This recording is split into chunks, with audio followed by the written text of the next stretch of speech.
What's up, y'all? Shuffle, and in today's video we're going to talk about the healers. So this is kind of like a healer guide, trying to explain what each healer does and probably give you an idea of when you want to use each one and what situations they can succeed in.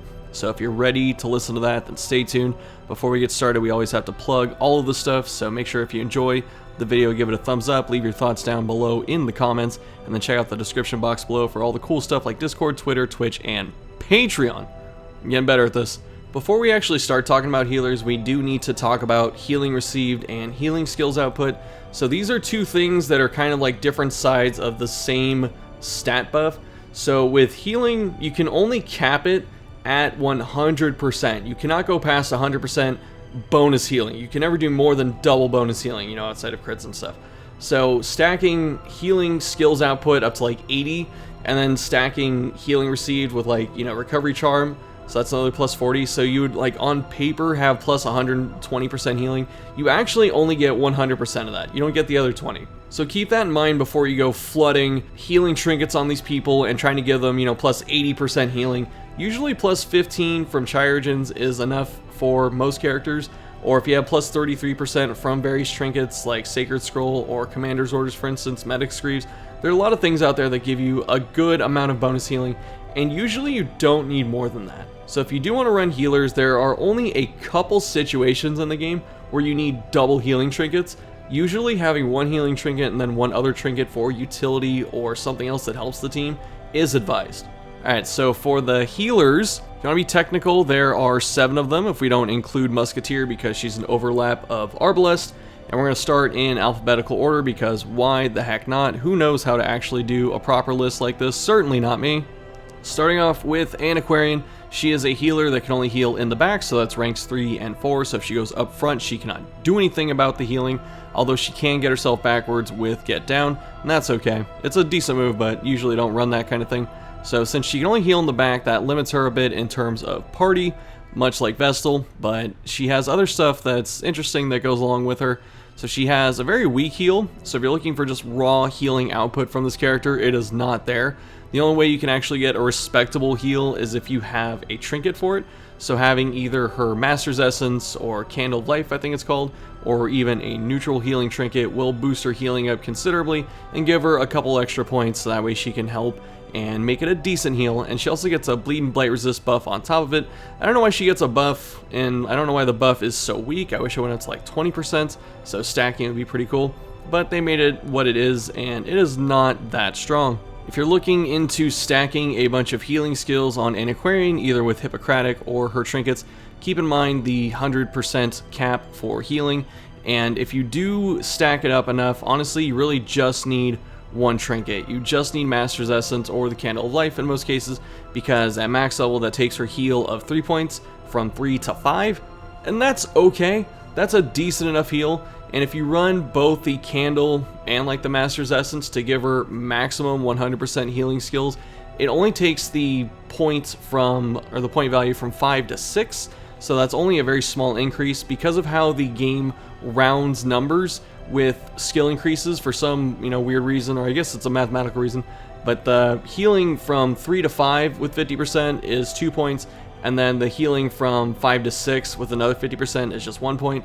And honestly, taking it from 3 to 5 is good. Taking it from 5 to 6 is okay, but not the best.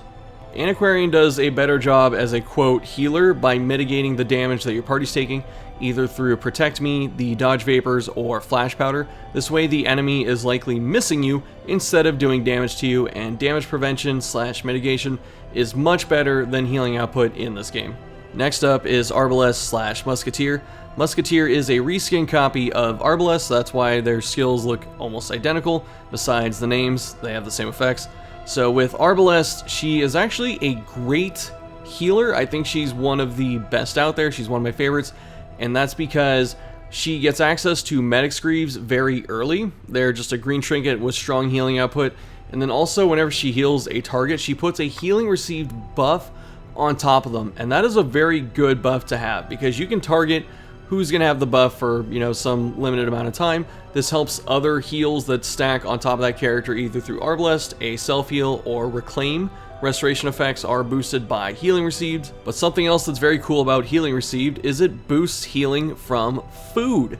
So if you are eating food as a source of healing in a dungeon, if you know who needs healing, make sure you hit them with Arbalest once or twice so they get some healing received buff, and then immediately when the battle ends, eat food before you move anywhere. You're going to get a bonus. Arbalest herself as a playstyle usually spends the first 1 or 2 turns shooting or using suppressing fire, something like that, just to mitigate threats on the enemy side.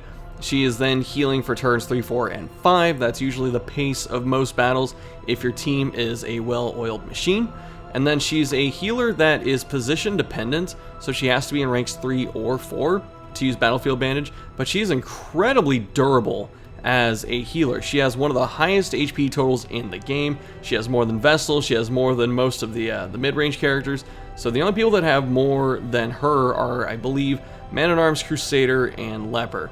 That is good company to be in. She also has a couple healing skills for camp if that's something that you feel like your team needs. What makes Arbalest a very cool unit to use in a lot of teams is the fact that she is a healer capable of massive damage, and then she has very solid healing output afterwards. So if you need someone that can help you kill backliners for the first couple turns and then give you some solid recovery output for the last few turns of the fight, then consider Arbalest.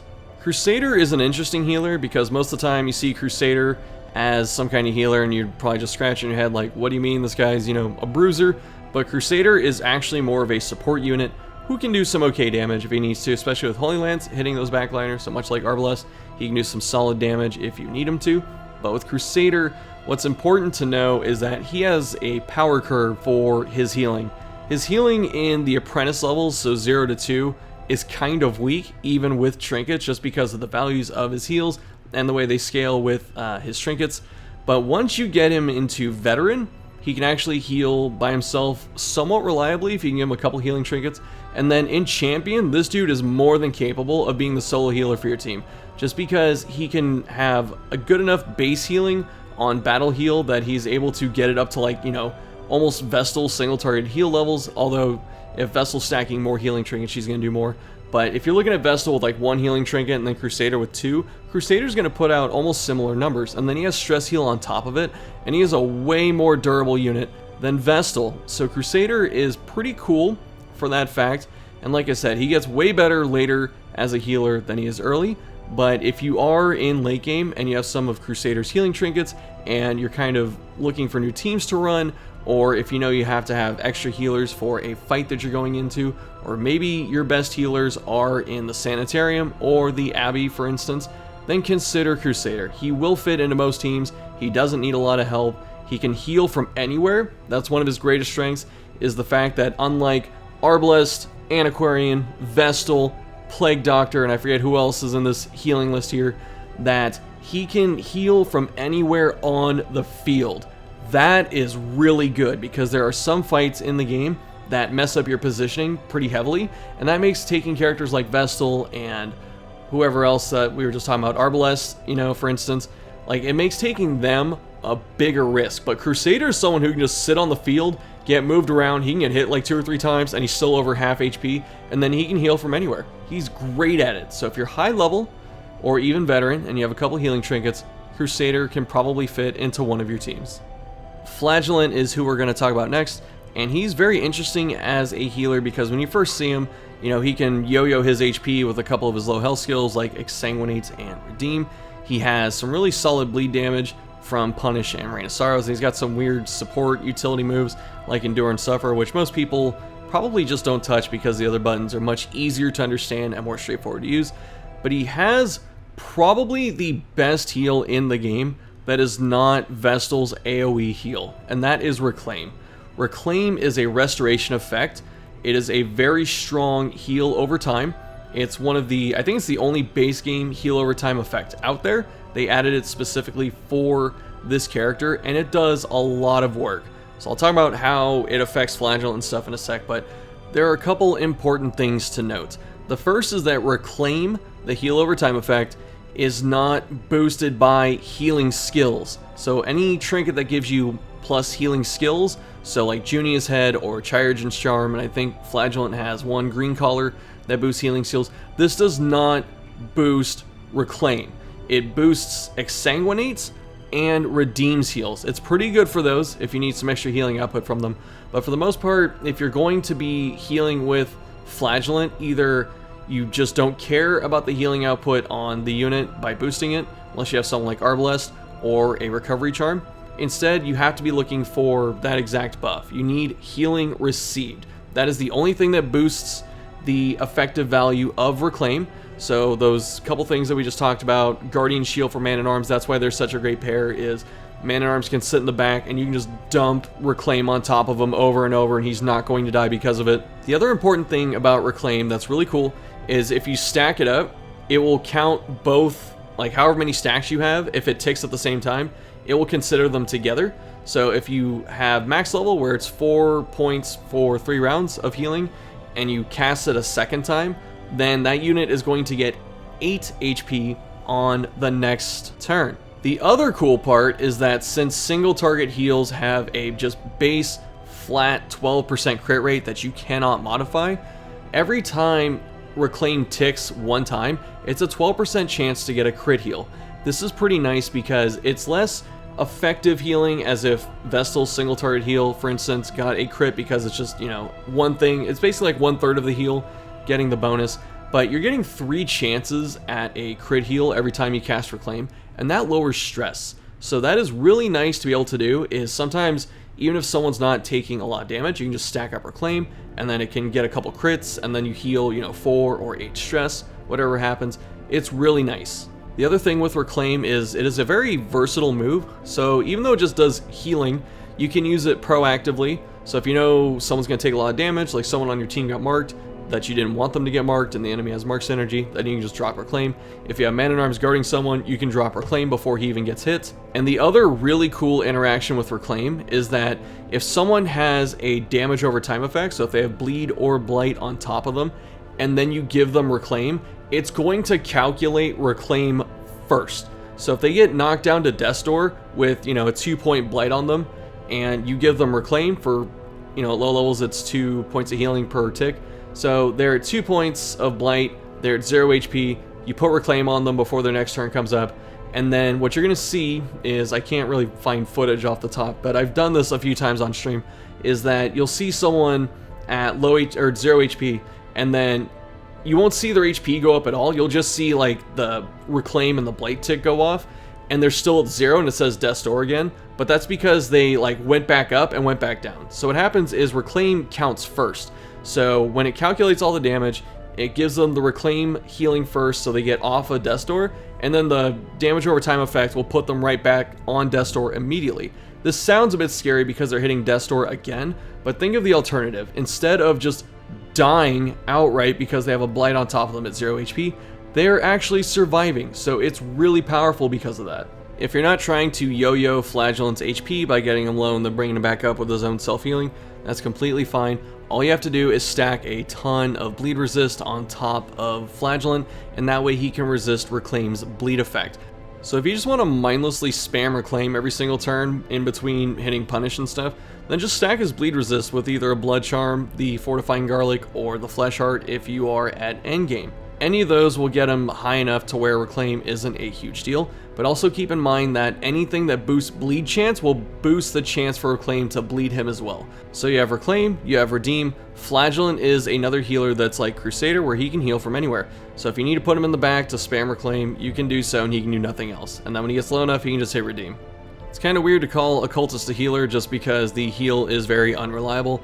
You will have undoubtedly seen several 0 bleed memes for this character if you play this game for any length of time, and that's because Occultist hero ranges from 0 to some very high number.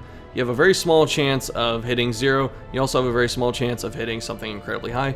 Occultist is very swingy as a healer, which means he's very inconsistent, because you can go from 0 bleed to 5 points of healing to crit 47. Like, there's no in between, it feels like, with this character. And so even though his healing is potentially very powerful, you should not be running this dude usually as a main healer. You can do it, but most of the time with Occultist, me personally, I like to run him with some kind of secondary off healer. So someone like Plague Doctor, Crusader, Flagellant, or even Plague Doctor. Did I say Plague Doctor? I might have said it twice. Antiquarian, there you go. She can do it too.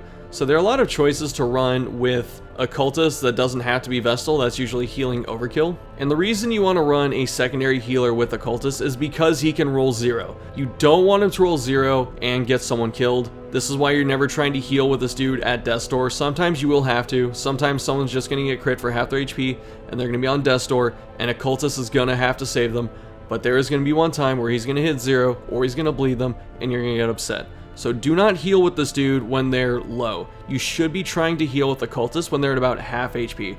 That way, if he rolls something in the middle, it's still a decent heal. If he rolls something low, they're not in danger. And then if he crits for like 50, then there's not a lot of value that's wasted. Occultist is a character that gets no baseline healing trinkets. So what I mean is none of his class trinkets boost healing. I don't know why that is. I feel like that's an oversight on Red Hook's part because this is even compounded as a confusing issue for the fact that Occultist crit buff is a healing boost. So this guy gets no healing trinkets, but if he crits with Hands from the Abyss or Roof Spaghetti, he gets plus 25% healing next turn. That's so weird. Mathematically, he is better at single target healing than Vestal, which is kind of strange, but Occultist is nice for the fact that as he gets higher in level, the range on weird reconstruction gets better. So from like 0 to I believe 13 at rank 0 or 1 or whatever it is, and then it goes up to I think 0 to 22. That's a pretty big range at that point. So you have less than a 5% chance to hit 0 at max level. That's good enough. And Occultist is someone that in the late game, he's a little bit better at healing because it's a little more consistent, but then inconsistent at the same time. I don't know, math is weird. Regardless, you should usually pack a second person on your team that can heal someone for more than like 1 point of damage, just in case. On that note of team building, Occultist can fit into most teams. He's a character that can heal from anywhere. We like those. That's what makes Crusader and Flagellant so awesome. Occultist is another character that can heal from anywhere, so you can fit him into most teams pretty easily. And if the team gets moved around by a boss or a tough enemy or a full light surprise or whatever happens, Occultist is not screwed and he can still keep people alive. It may seem a bit strange to call Plague Doctor a healer because she's kind of like this weird mitigating inverse healer. She's not a raw output healer, though she has one ability that actually heals quite a lot. She is a healer because she has Battlefield Medicine, and I guess I should talk about that first. So Battlefield Medicine, it only heals for 1 to 3 points as you level it up, and that doesn't seem like a strong amount because it honestly is not. But the fact that Plague Doctor is a very fast character at 9 speed max without any other buffs and stuff going on at level 5 means that if she's able to cleanse a bleed or blight off someone before they get to go because she's that fast, she's actually healing a lot in a preventative fashion. So instead of you having to take 9 points in bleed damage and then heal it up afterwards because you don't have a bandage, Plague Doctor can heal you for 2 points, take the bleed off entirely. So instead of healing you for 2, you should think of it like she just healed you for 11, because instead of taking the bleed, I said bleed, right? So instead of taking the bleed damage all the way down, you just erase it entirely before you take any damage from it, and then you get some bonus healing on top of it. So if you are able to get the bleeds and blights off people very quickly, Plague Doctor can heal for strong amounts, and it's very surprising. The final reason you can consider her as a type of inverse healer is because, like I said before, she's very good at mitigating damage. When you take a bleed or blight off someone before they take damage from it, that's mitigation. When you stun enemies, that's also mitigation. She's very good at stunning enemies and keeping them locked down. Sadly, she can't stun rank 1, which is usually where a lot of damage comes from. I'm looking at you, Swine Chopper. But besides that, you know, those mid-range bruisers or those size 2s that go into like the mid-ranks like Ghoul in the front or something like that, she's really good at just disrupting those and keeping those pinned down. And so if they're not able to keep hitting you every single turn for damage, then that means that's less damage you have to heal. So she's not a healer in the traditional sense where it's just raw, you know, numbers output. She's really good at mitigating stuff, and Plague Doctor fits into a variety of teams. You can almost put her on pretty much any team, and I'm not kidding about that, just because Blinding Gas is so good. Stuns win in every zone, which means Plague Doctor can be taken anywhere, and she's good for all of it. I also forgot to talk about Experimental Vapors, which is her camp skill, and that heals for 50% of the target's HP, and it gives them a healing received boost on top of it. So even though she doesn't have a lot of in-combat healing, she only has mitigation like I just said, if you camp with her and someone is just beat to hell, she can fix them. The final character, everyone's favorite, it's Vestal. Now, I'm not going to trash on Vestal. She's very easy to play. She can fit into a lot of teams just because she has good, consistent healing output. She is position locked, so she has to be in the back. to get the most out of her healing, but you can also put her in rank 2, where she gets access to Divine Comfort, which is the best healing skill in the game. Might be the best skill in the game just because it's absolutely nuts. The fact that you can take multiple people off death's door at the same time. And the efficiency of Divine Comfort starts to blow away the single target heal in later levels because of the breakpoints for the healing and the healing trinkets and how they boost it. Like, the scaling of Divine Comfort and the way it's able to fix parties and how quickly it can do it is absolutely nuts. So if you're bringing Vestal to a team, it's specifically because you need that heal and maybe someone that can stun rank 3. Those are the two reasons you want to take Vestal on your team. Judgment's okay for zapping rank 4. Otherwise, Vestal fits into most teams pretty easily if you can afford the backline slot for her. There is also another mentality that people have with healers, and they think that healers need to be slow so that they can, react and heal people accordingly, and that is not a good way to approach someone like Vestal. The good part about Vestal is if you can give her some speed, she can heal people at the start of the next turn because she's fast enough, but also she can stun on turn 1 before any serious damage is going out. The way healing works in Darkest Dungeon is the amount of healing you do is so low compared to the damage output of the enemies that stunning enemies is usually better, or killing them outright. So you don't want to have a reactive playstyle in this game. I made a video on this called Action Economy, but with that concept, you always want to do proactive stuff. So for Vestal, stunning an enemy is proactive. Healing with Divine Comfort is reactive. You usually want to do something proactive, and then reactive is if you really need to and something went wrong. Something else we have to talk about, since she has so many healing trinkets out there, not just in her own class pool, but also the neutral pool, you have to keep in mind something like Sacred Scroll. Sacred Scroll has a very nice number on it. It has minus 10% stress, that's always cool to have, and then it has plus 33% healing skills. That's way more than most healing trinkets in the game besides Junia's Head, so it's got some solid healing output, but the fact that you lose stun chance from this item actually makes it pretty bad, and then you lose damage on top of it. So if you want to have Vestal chip in with Judgment, normally it does like 5 to 7, I think, at like max level. It's gonna do like 3 to 5, and that's horrible. That's just absolutely bad. And then at the same time, you make her stun worse, when her stun's her actual other good skill. The only time to use Sacred Scroll is if you have no other healing trinket and you just need something, or if you know you're going into a fight where Vestal will not be able to do anything else to help out besides pressing a heal every single turn. If you know you're in one of those two situations, then use Sacred Scroll. If not, then use something like Salacious Diary, just because that has a bit less healing but no downside. I would even say that Chirurgeon's Charm is better than Sacred Scroll in some situations, but I don't know if people are ready to have that discussion. Alright y'all, that's gonna do it for this one. Thanks for watching. Let me know what you're thinking down below. Check out the box for all the cool stuff that we talked about before, like the social medias, such as Discord, Twitter, Twitch, and Patreon. I don't know why I sang that part, but anyway, like I said, that's it for this one. So these are healers. They're all pretty cool. They fit into a variety of teams and circumstances, so I don't think you always have to just take Vestal just because she's easy. Definitely explore the other options out there because you will be surprised, and you might find some new cool teams, and that is something we always encourage here at this channel. As always, thank you so much for watching, and I'll see you next time.